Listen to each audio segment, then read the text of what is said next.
أعوذ بالله من الشيطان الرجيم بسم الله الرحمن الرحيم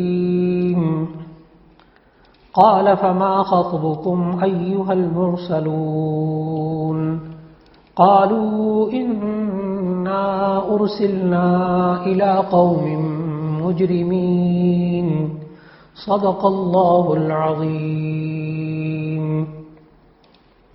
قرآن مجید کے مضامین کے خلاصے کے سلسلے میں آج 27ویں پارے کا آغاز ہو رہا ہے۔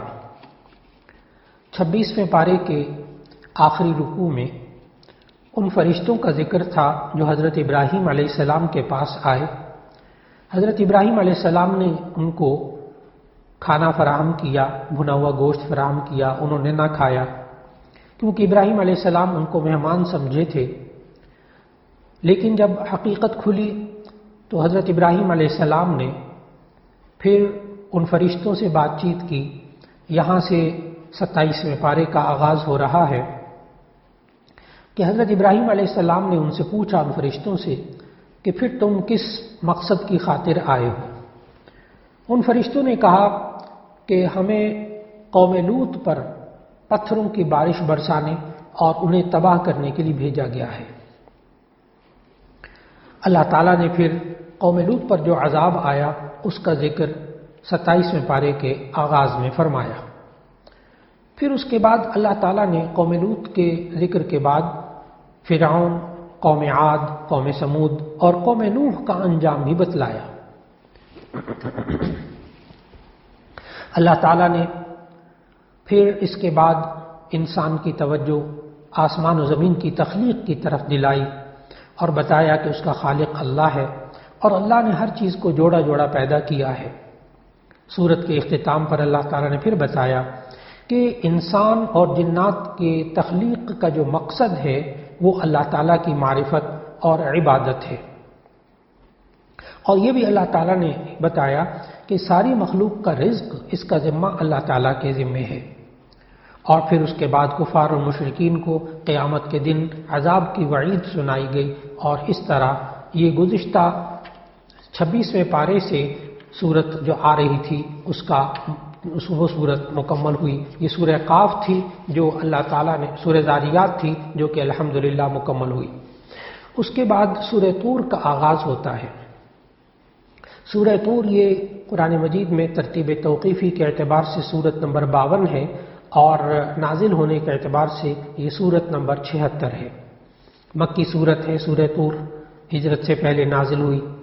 آیات اس میں 49 ہیں اور 2 رکوع ہیں۔ اس سورت کا نام سورہ طور اس لیے رکھا گیا کہ اللہ تعالیٰ نے پہلی آیت میں کوہ طور کی قسم کھائی، وَالطُّورِ وَكِتَابٍ مَّسْطُورٍ۔ اللہ تعالیٰ نے چونکہ کوہ طور کی قسم اٹھائی اسی لیے اس سورت کا نام کوہ طور رکھا گیا۔ سورت کی ابتدا میں اللہ تعالیٰ نے 5 قسمیں کھا کر فرمایا، آیت نمبر 1 سے لے کے آیت نمبر 8 تک، کہ بے شک آپ کے رب کا عذاب واقع ہو کر رہے گا، اسے کوئی بھی نہیں ٹال سکتا۔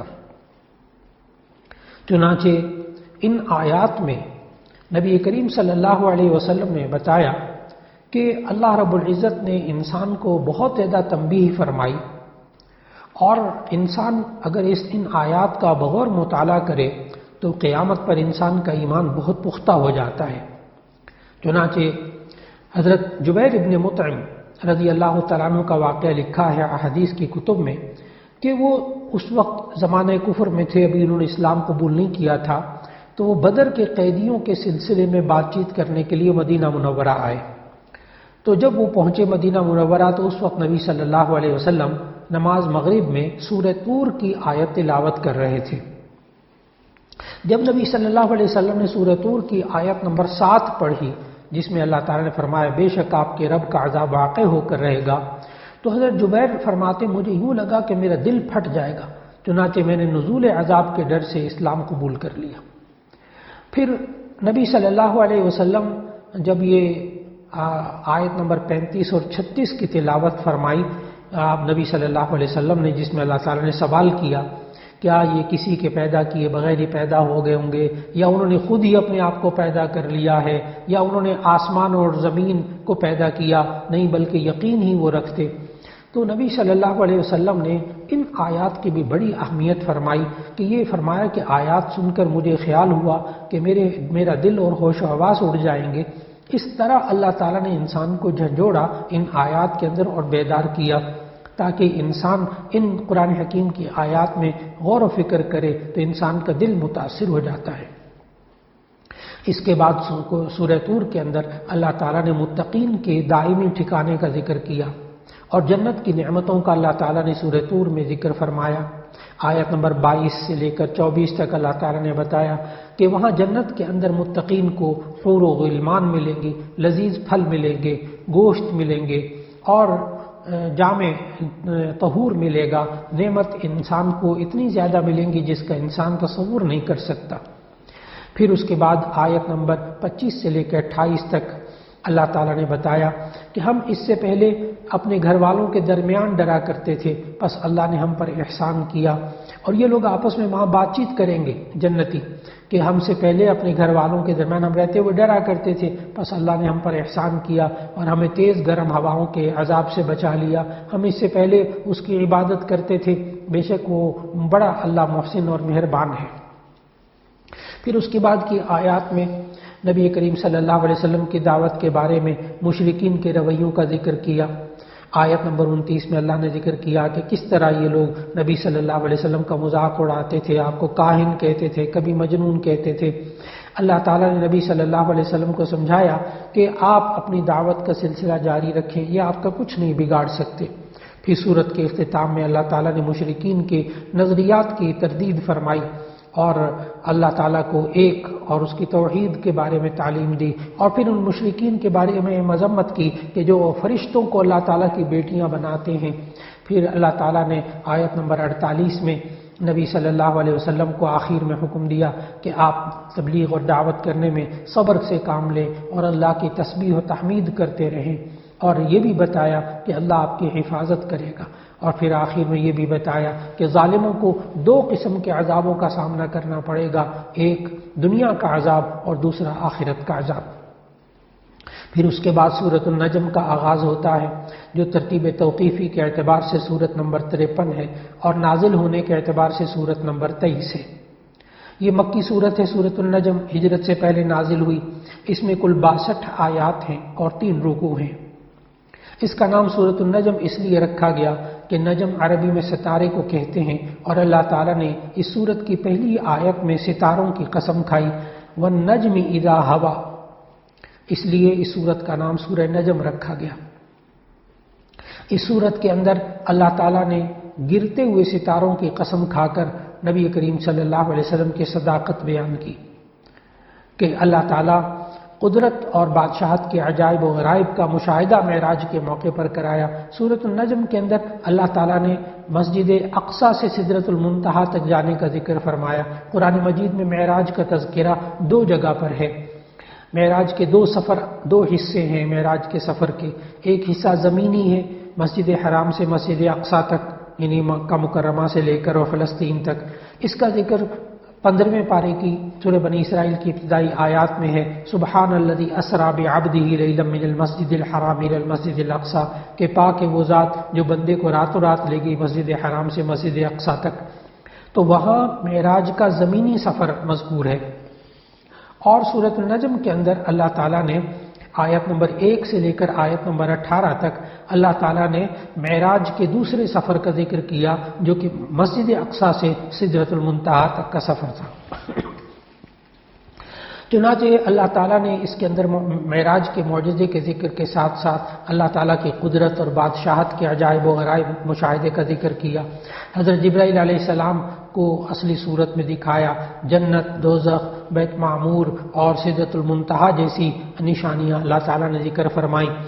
اور پھر اس کے بعد سورۃ النجم کے اندر مشرکین کی مذمت بیان کی گئی، لات، منات، عزا جیسے بتوں کی عبادت کرتے تھے، ان کا تذکرہ کیا گیا، اور یہ فرشتوں کو اللہ کی بیٹیاں قرار دیتے تھے، اس کا ذکر کیا۔ اور اس صورت کے اندر قیامت کا تذکرہ ہے، جہاں انسان کو نیک اور برے اعمال کا پورا بدلہ ملے گا۔ متقین کے بارے میں ان آیات میں بتایا کہ وہ بڑے گناہوں اور بے حیائی کے کاموں سے بچتے ہیں، ان کی یہ خوبی ہے، اور کفار کے بارے میں یہ بتایا کہ وہ اسلام سے منہ پھیرتے ہیں۔ پھر اللہ تعالیٰ نے سورہ نجم کے اندر یہ بتایا کہ ہر شخص انفرادی طور پر اپنے اپنے اعمال کا ذمہ دار ہے، کسی کے گناہوں کا بوجھ دوسرے پر نہیں لادا جائے گا۔ پھر اس کے بعد اللہ تعالیٰ نے ہمیں یہ سمجھایا کہ انسان کو خود اپنی تعریف نہیں کرنی چاہیے، جو انسان خود اپنی تعریف کرتا ہے اسے قبول نہیں کیا جاتا۔ پھر اس کے بعد اللہ تعالیٰ نے قرآن مجید کی سورہ نجم کے اندر آیت نمبر 43 سے آیت نمبر 55 تک اللہ کی قدرت اور وحدانیت اور اللہ کے قادر مطلق ہونے کا نشانیاں بتائیں۔ 6 نشانیاں اللہ تعالیٰ نے یہاں بتائیں۔ ایک تو یہ بتایا کہ وہی اللہ ہے جو ہنساتا ہے، انسان کو رلاتا ہے۔ دوسرا یہ بتایا کہ وہی اللہ ہے جو انسان کو مارتا بھی ہے اور زندہ بھی کرتا ہے۔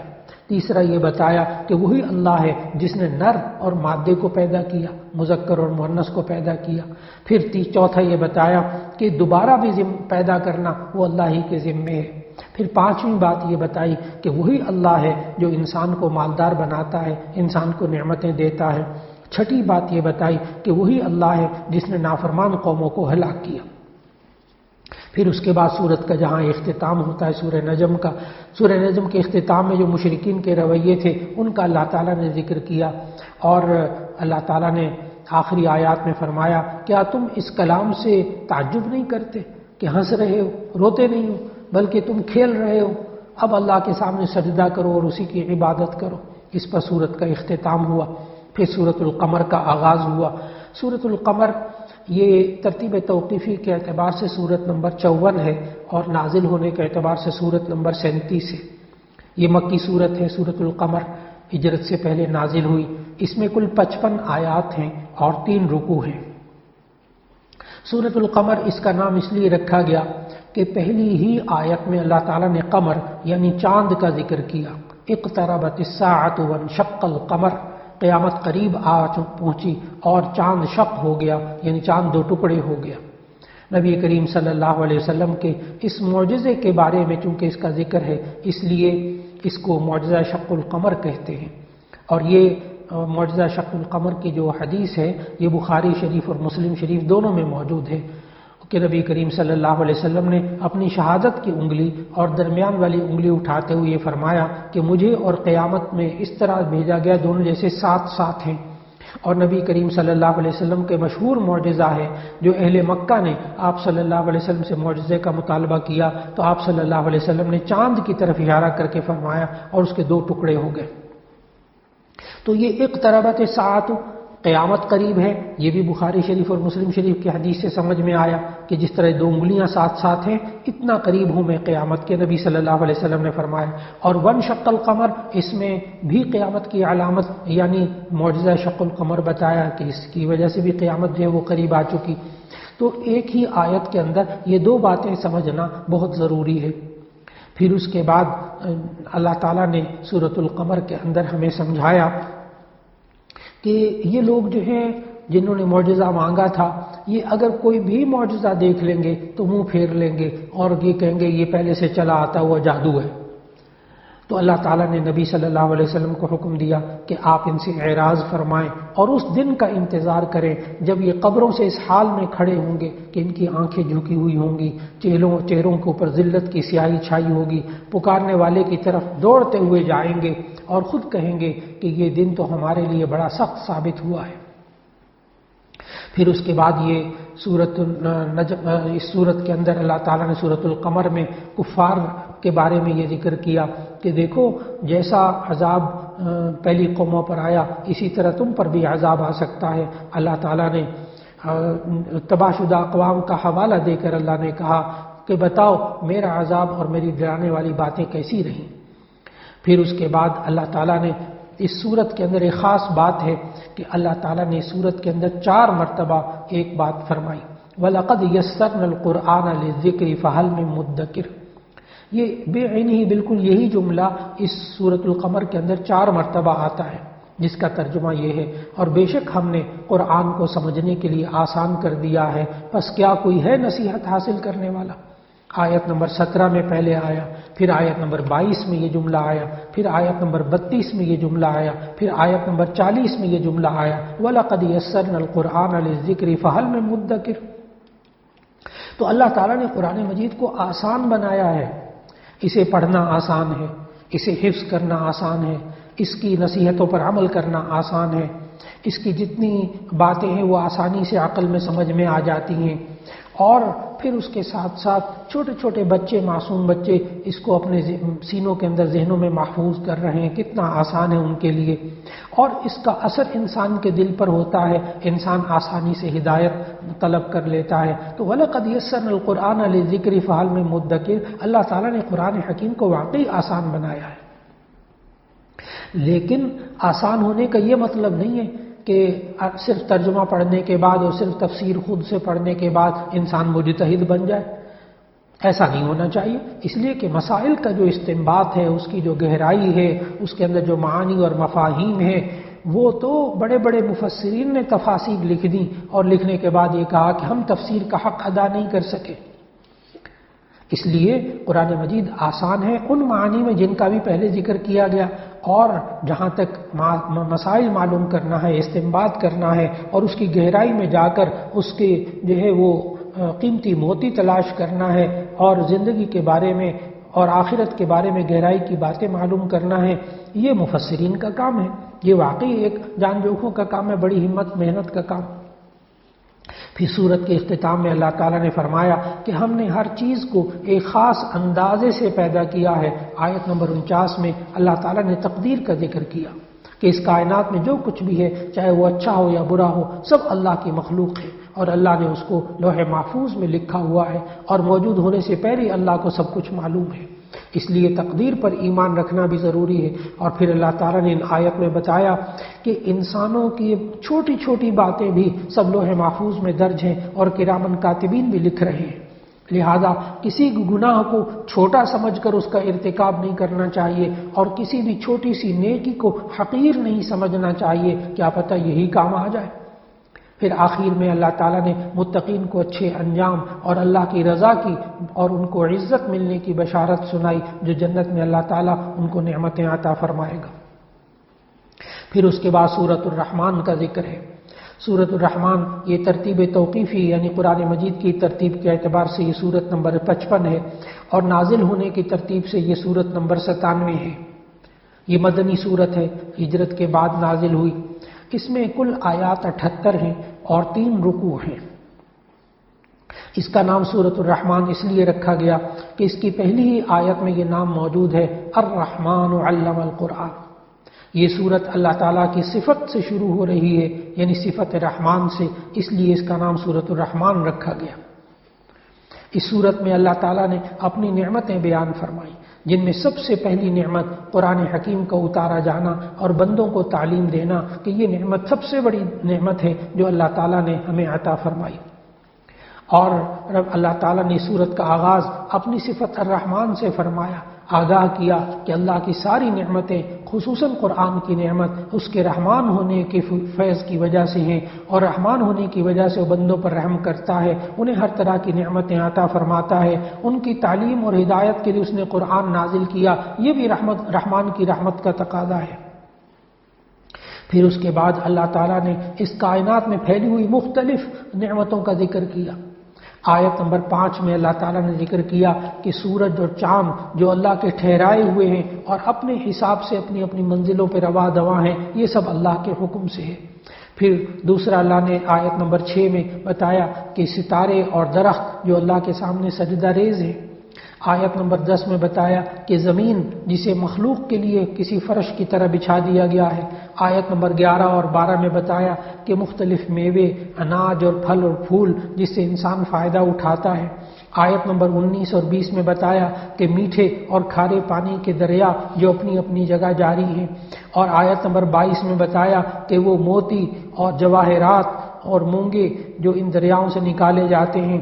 اور پھر بتایا کہ پہاڑوں جیسی بلندی، آیت نمبر 24 میں بتایا پہاڑوں جیسی بلندی اور پھیلاؤ رکھنے والے وہ جہاز جو سمندر میں چلتے ہیں اور نقل و حمل کے ذرائع کے طور پر استعمال کرتے ہیں، آج بھی انسان اس سے فائدہ اٹھاتا ہے۔ ان دنیاوی نعمتوں کا ذکر کرنے کے بعد اللہ تعالیٰ نے پھر آخرت کی جو نعمتیں ہیں ان کا بھی ذکر کیا سورہ رحمان کے اندر۔ چنانچہ آیت نمبر 35 میں اللہ تعالیٰ نے آخرت کے عذاب کو ذکر کیا کہ آگ کے وہ شعلے اور دھواں جس میں سانس لینا بھی مشکل ہو جاتا ہے۔ آیت نمبر 43 میں بتایا وہ جہنم جس کی ایک چنگاری بھی انسان کو جلانے کے لیے کافی ہوگی۔ آیت نمبر 44 میں بتایا وہ کھولتا ہوا پانی جسے دوزخی مجبوراً پئیں گے اور ان کی وہ آنتوں کو کاٹ کے رکھ دے گا۔ پھر اللہ تعالیٰ نے آخرت کے عذاب بتانے کے بعد آخرت کی نعمتوں کا بھی تذکرہ فرمایا۔ آیت نمبر 46 میں فرمایا کہ اللہ سے ڈرنے والوں کے لیے وہاں گنجان ٹہنیوں اور شاخوں والے 2 سرسبز باغات ہوں گے۔ آیت نمبر 50 میں بتایا ان میں بہتے ہوئے چشمے ہوں گے۔ آیت نمبر 52 میں بتایا ہر قسم کے میووں کی 2 قسمیں ہوں گی۔ آیت نمبر 76 میں بتایا کہ بچھے ہوئے قالین ہوں گے۔ آیت نمبر 54 میں بتایا کہ وہاں ریشم کے تکیوں کے ساتھ جنتی ٹیک لگائے ہوئے ہوں گے۔ پھر آیت نمبر 66 میں بتایا کہ وہاں باغات کے علاوہ 2 باغ اور بھی ہوں گے جو پہلے 2 باغوں سے کمتر ہوں گے۔ پھر بتایا وہاں 2 چشمے ابل رہے ہوں گے۔ پھر آیت 48 میں بتایا مختلف قسم کے میوے ہوں گے۔ آیت نمبر 56 میں بتایا کہ شرم و حیا اور حسن و جمال کا پیکر وہاں حوریں ہوں گی۔ یہ ساری اللہ تعالیٰ نے نعمتیں ذکر فرمائیں، اور صرف ایک سورۃ الرحمن میں اللہ تعالیٰ نے بار بار یہ فرمایا نعمتیں ذکر کرنے کے بعد فَبِأَيِّ آلَاءِ رَبِّكُمَا تُكَذِّبَانِ، تم اپنے رب کی کون کون سی نعمت کو جھٹلاؤ گے۔ یہ سوال اور یہ والی آیت فَبِأَيِّ آلَاءِ رَبِّكُمَا تُكَذِّبَانِ، یہ والا سوال اللہ تعالیٰ نے سورۃ الرحمن نے 31 مرتبہ فرمایا ہے۔ 31 مرتبہ ایک ہی آیت اللہ تعالیٰ نے نعمتوں کو ذکر کرنے کے بعد پھر اللہ تعالیٰ نے ذکر فرمایا فَبِأَيِّ آلَاءِ رَبِّكُمَا تُكَذِّبَانِ۔ اللہ تعالیٰ نے اگر آپ غور کریں اس میں سورۃ الرحمن میں تو اللہ تعالیٰ نے ابتدا میں اپنی تخلیق کے عجائب اور مظاہر ذکر کیے، ان کے ضمن میں آیت فَبِأَيِّ آلَاءِ رَبِّكُمَا تُكَذِّبَانِ یہ 8 مرتبہ آئی ہے۔ اس کے بعد جہنم اور اس کے عذابوں کا ذکر کرتے ہوئے 7 بار یہ آیت آئی ہے۔ قرآن پر نظر رکھیں جہنم کے دروازے بھی 7 ہیں۔ پھر جنت کے باغات اور اہل جنت کا تذکرہ کرتے ہوئے 8 بار یہ آیت آئی ہے۔ پھر آخر میں باغات کا جو ذکر کیا تو اس میں بھی یہ 8 بار آئی۔ تو اللہ تعالیٰ نے اتنی اہمیت کے ساتھ یہ نعمتیں بتائیں۔ یہاں بات خلاصہ سنتے ہوئے ذہن میں سوال آ جاتا ہے کہ ٹھیک ہے باقی نعمتیں سمجھ میں آ گئی، دنیا کی نعمتیں، جنت کی نعمتیں، لیکن جو اللہ تعالیٰ نے یہ جو 7 آیتوں میں جہنم اور اس کے عذاب کا ذکر کر کے بعد میں کہا فَبِأَيِّ آلَاءِ رَبِّكُمَا تُكَذِّبَانِ کہ تم اپنے رب کی کون کون سی نعمتیں جھٹلاؤ گے، تو ایسی صورت میں جہنم اور جہنم کے عذاب یہ نعمتیں کیسے ہو گئیں؟ تو اس کا جواب مفسرین نے دیا ہے کہ دراصل ظالموں، مشرکوں، سرکشوں، نافرمانوں کو عذاب دینا یہ اللہ تعالیٰ کے عدل کا، انصاف کا تقاضا ہے، اور یہ مظلوموں کے حق میں رحمت اور نعمت ہے۔ اور دوسرا اللہ تعالیٰ نے نعمت جو بتایا، مفسرین نے یہ کہا کہ اس وقت یہ نعمت ہے دنیا کے اندر، یہ جہنم کے جتنے عذابوں کا تذکرہ ہے، یہ مجرم اگر یہ پڑھنے کے بعد اپنے برے انجام سے بچ جائیں تو یہ اللہ کا احسان اور اللہ کی نعمت ہے۔ اس اعتبار سے بھی یہ نعمت ہے کہ دنیا کے اندر انسان یہ جہنم کے عذاب والی آیتیں پڑھ کے بچ جائے تو فَبِأَيِّ آلَاءِ رَبِّكُمَا تُكَذِّبَانِ۔ اس لیے اللہ رب العزت نے ہمیں بار بار نعمتیں جتلائیں اور نعمتوں کا احساس سکھایا کہ ہمیں ذہن میں رکھنا چاہیے کہ اللہ تعالیٰ نے ہمیں کتنی دنیا میں نعمتیں عطا فرمائی۔ ان نعمتوں کا انسان ادراک کر لے تو ایسی صورت میں اللہ تعالیٰ آخرت میں بھی وہ نعمتیں عطا فرما دے گا۔ پھر سورت کے اختتام پہ اللہ تعالیٰ نے فرمایا کہ تیرے پروردگار کا نام بابرکت اور عزت و جلال والا ہے۔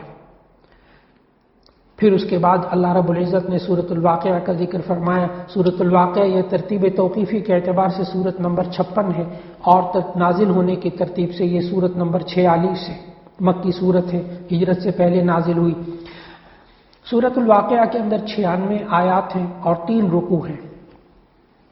سورۃ الواقعہ اس لیے اس کا نام سورۃ الواقعہ رکھا گیا کہ آیت نمبر 1 میں یہ لفظ موجود ہے اذا وقعت الواقعہ، یعنی جب واقع ہونے والی واقع ہو جائے گی۔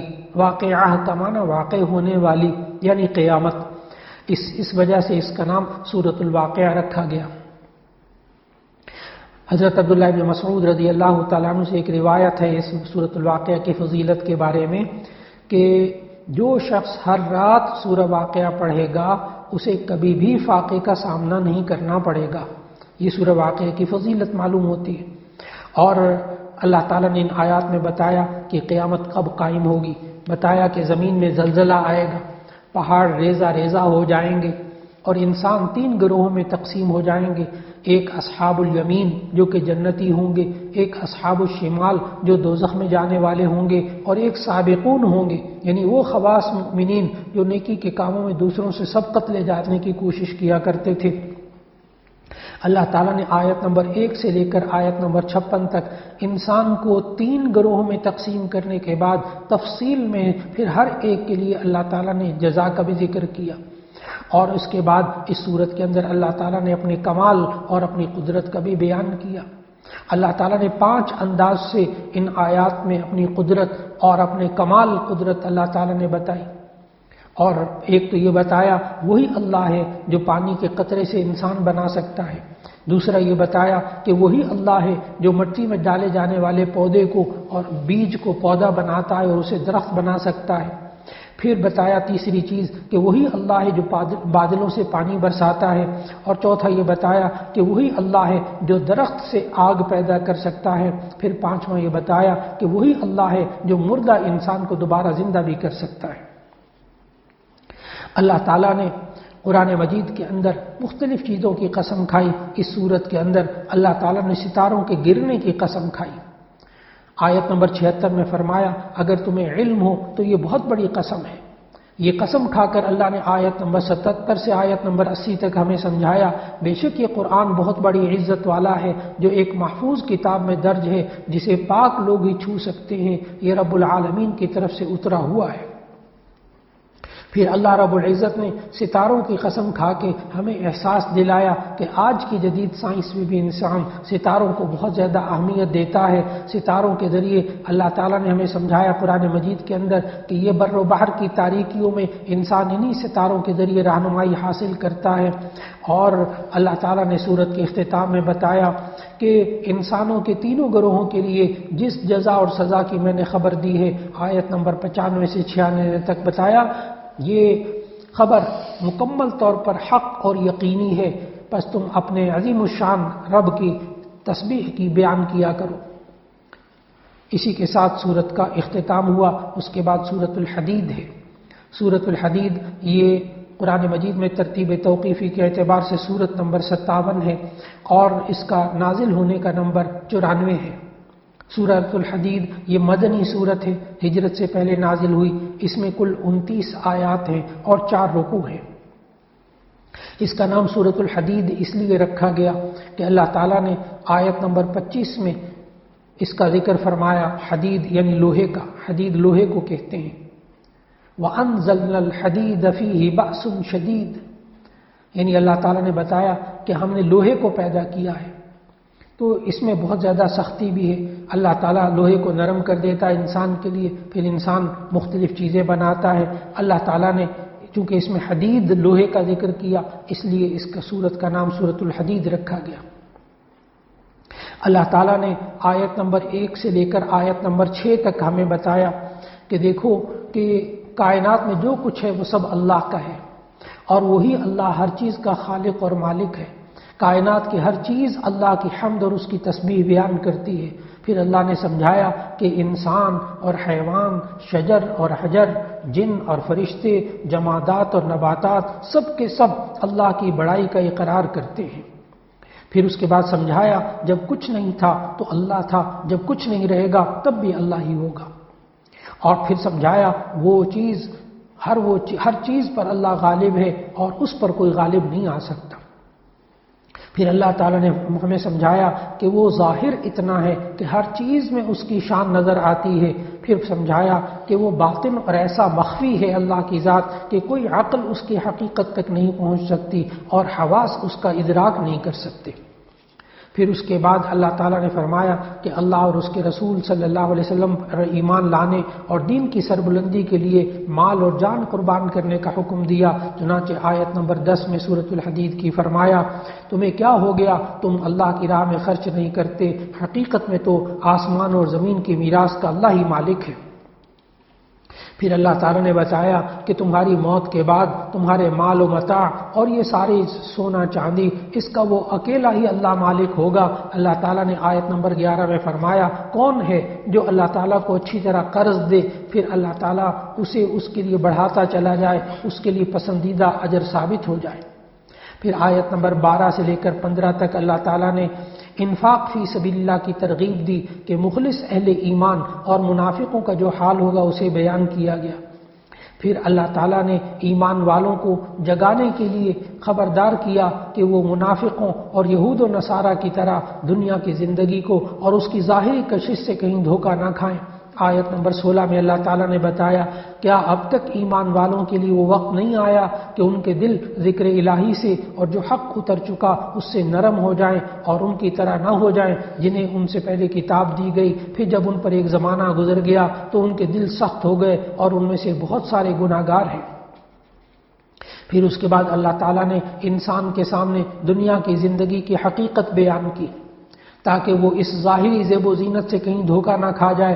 اللہ نے سمجھایا کہ یہ دنیا دھوکہ ہے، یہ لہو و لعب ہے۔ کم عقل لوگ مال اور اولاد کی کثرت پر فخر کرتے ہیں، حسب و نسب پر اکڑتے ہیں، اپنی پوری زندگی اور صلاحیتیں دنیا کا سامان جمع کرنے میں لگا دیتے ہیں۔ اللہ تعالیٰ نے مثال دے کر سمجھایا اس صورت کے اندر کہ اس دنیا کی مثال اس کھیتی کی سی ہے جس کی سرسبزی اور تر و تازگی دیکھ کر کاشتکار خوش ہو جاتا ہے، دیکھنے والے رشک کرتے ہیں، پھر ایک وقت آتا ہے کہ کوڑا کرکٹ بن کر سب کچھ ہوا میں اڑ جاتا ہے۔ دنیا کی زندگی کا یہی حال ہے، یہ دنیا فانی ہے اور یہاں کی ہر چیز زوال پذیر ہے۔ اللہ تعالیٰ نے آیت 20 میں سمجھایا، لیکن آخرت کی زندگی دائمی ہے، وہاں کی نعمتیں ہمیشہ باقی رہنے والی ہیں۔ آیت نمبر 21 میں اللہ تعالیٰ نے فرمایا، اس لیے مسلمانوں کو حکم دیا کہ اللہ کی مغفرت اور جنت کے حصول کے لیے دوڑ لگاؤ اور ایک دوسرے سے آگے بڑھنے کی کوشش کرو۔ سورت کے اختتام پر اللہ سے ڈرنے والوں اور رسول اللہ صلی اللہ علیہ وسلم پر ایمان لانے والوں کے لیے دوہرے اجر اور نور عطا کرنے کا وعدہ ہے جس کی روشنی میں وہ چلے پھریں گے۔ اسی پر 27ویں پارے کا اختتام ہو رہا ہے۔ اللہ رب العزت ہم سب کو قرآن مجید کی تلاوت کی توفیق عطا فرمائے، اس کو سمجھنے کی توفیق عطا فرمائے، اس کے مطابق عمل کرنے کی توفیق عطا فرمائے اور قرآن حکیم کی تعلیمات کو دوسروں تک پہنچانے کی توفیق عطا فرمائے۔ وآخر دعوانا ان الحمد للہ رب العالمین۔